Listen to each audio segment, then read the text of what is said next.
Hello guys, good morning po sa ating lahat. Isang mapagpalang araw na naman po kasi ganda ng panahon.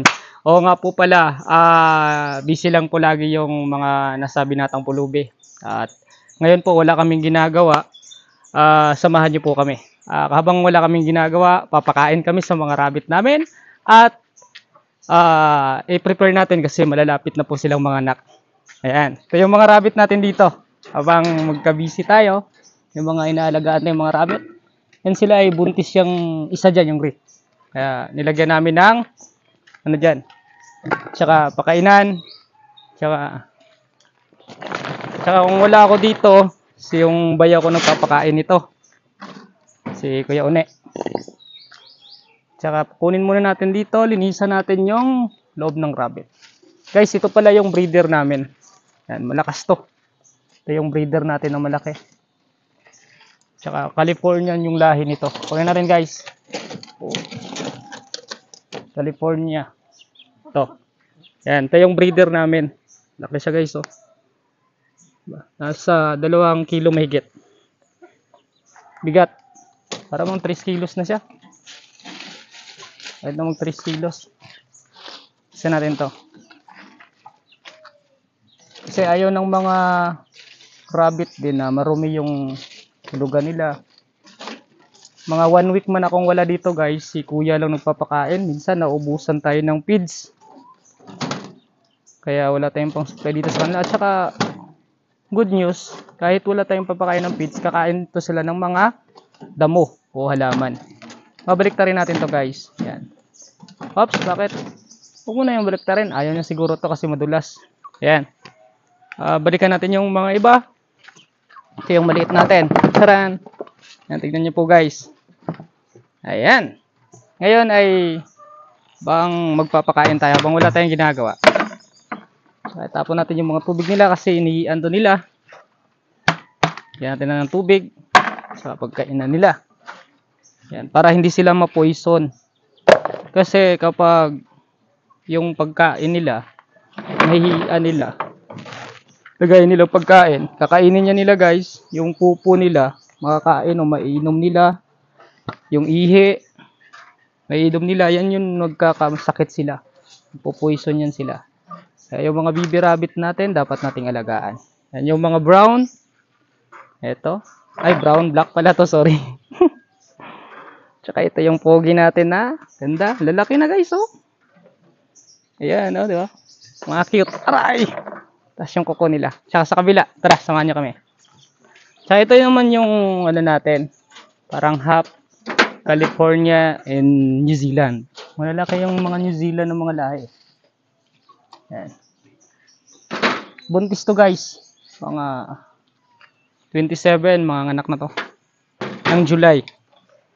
Behave na yan siya. Mabait yan. At tsaka ito naman yung mga baby rabbit natin nakaraan. Maliliit pa to sila. Ayun, malalaki na. Yan o. Yan. Mga malaki na yung rabbit natin. Good morning. Ito naman yung si Hopi. Yung isa. Yan. Lalaki. Yan o. Ayaw mong pahawak. Yan o. Lalaki na nila no. Ray.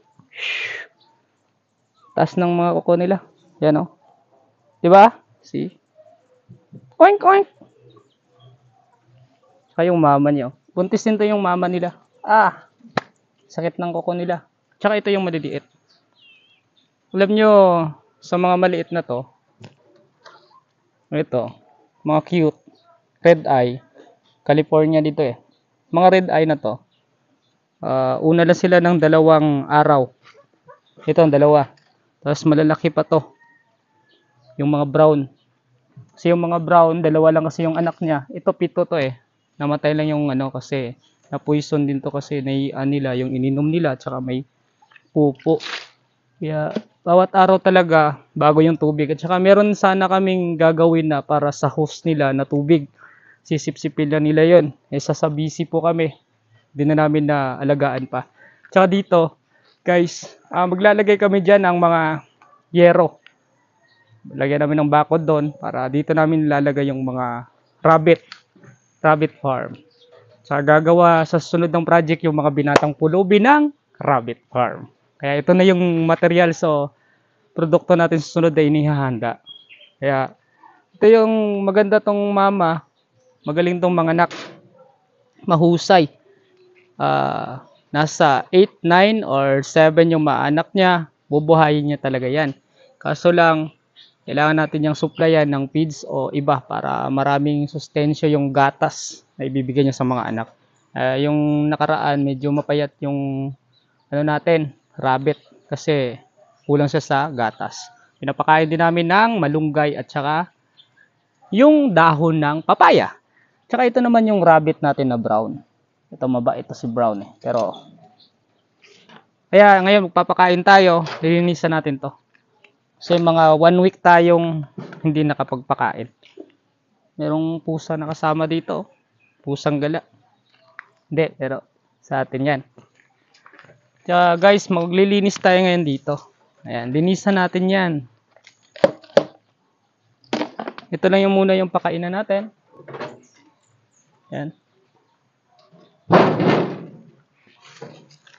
Kasi mga 1 week tayo hindi nakauwi.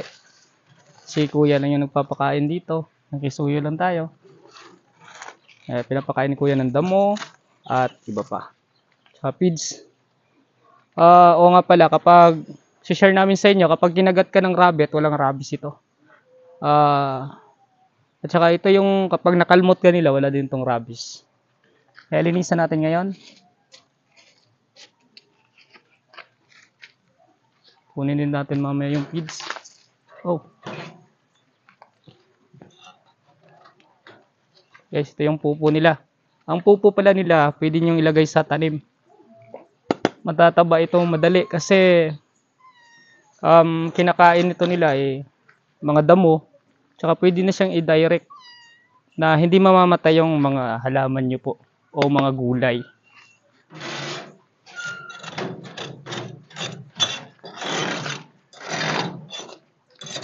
Ayan.